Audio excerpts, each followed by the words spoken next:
নমস্কার, কেমন আছেন সবাই? ইজাজ ডেইলি একটি চ্যানেলে আপনাদের স্বাগত জানাই। সবাই সবসময় চেষ্টা করবেন হাসি খুশি থাকতে। আমি আজকে আরেকটি নতুন পর্ব নিয়ে হাজির হয়েছি। তাহলে চলুন দেখে নিই। আমরা যখন দুধ জাল দেই কোনো পাত্রের মধ্যে ঢেলে, অনেক সময় পাত্রের তলার দিকে দুধটা লেগে যায় বা পুড়ে যায়। তাই কি করবেন বন্ধুরা, সামান্য পরিমাণ একটু জল দিয়ে পাত্রটিকে ভিজিয়ে নেবেন। তারপর ওই পাত্রের মধ্যে দুধ ঢেলে দিবেন। এইভাবে করলে কখনোই তলার দিকে পুড়ে যাবে না। আরও একটি টিপস শেয়ার করব, সেটি হলো বন্ধুরা, দুধ জাল দেওয়ার সময় অনেক সময় দেখা যায় একটু বেখেয়ালি হলেই দুধটা পড়ে গিয়ে নষ্ট হয়ে যায়। তার সাথে দুধ পড়ে গিয়ে চারপাশটা নোংরা হয়ে যায়। তাই কি করবেন বন্ধুরা, সামান্য পরিমাণ একটু ঘি নিয়ে পাত্রের চারপাশে এইভাবে যদি লাগিয়ে দেন, তাহলে দেখতে পাবেন পাত্রের চারিদিকে একটি লেয়ার তৈরি হয়েছে। তারপর দুধটা যদি জাল দেন, দুধ যতই ফুটে উঠুক না কেন, দুধটা কিন্তু কখনোই পড়ে যাবে না। যতটা ঘিয়ের লেয়ার আছে ততটাই থাকবে, উতলে উঠে পড়ে যাবে না। দেখুন আমার দুধটা কিন্তু উতলাচ্ছে, পড়ে যাচ্ছে না। বন্ধুরা, তাহলে পরের টিপসটি দেখে নেওয়া যাক। এই ধরনের ওষুধগুলো যে আমরা খাই বন্ধুরা, অনেক সময় হয় আমরা হয়তো কোনো কিছু কিনতে গেছি, বা যারা চশমা পরেন চশমা হয়তো নিয়ে যেতে ভুলে গেছেন।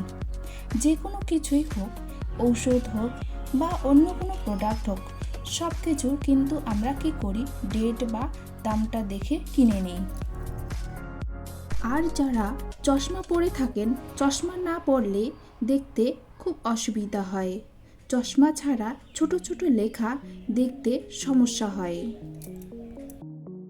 কিন্তু আজকাল আমাদের প্রত্যেকের কাছে এই ধরনের স্মার্টফোন থাকে। আমরা যদি একটু বুদ্ধি খাটাই, যেখানে এমআরপি বা ডেটটা থাকে সেখানে যদি স্মার্টফোনটা দিয়ে একটা ছবি তুলে জুম করে দেখি, তাহলে কিন্তু লেখাগুলি অনেক বড় বড় দেখাবে, আর লেখাগুলি পড়তেও সুবিধা হবে। খুব সহজেই চশমা ছাড়াই আমরা দেখতে পারবো। আশা করি টিপসটি অনেক কাজে দেবে। চলুন তাহলে পরের টিপসটি দেখে নিই।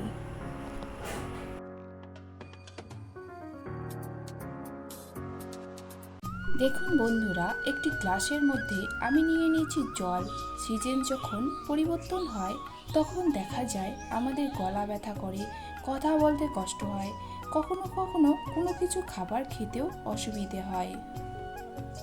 বিশেষ করে বৃষ্টির জল যদি মাথায় লাগে, এই সমস্যা থেকে মুক্তি পেতে ছোট একটি ঘরোয়া টোটকা, একটি ঝুড়ি গরম করে নেবেন।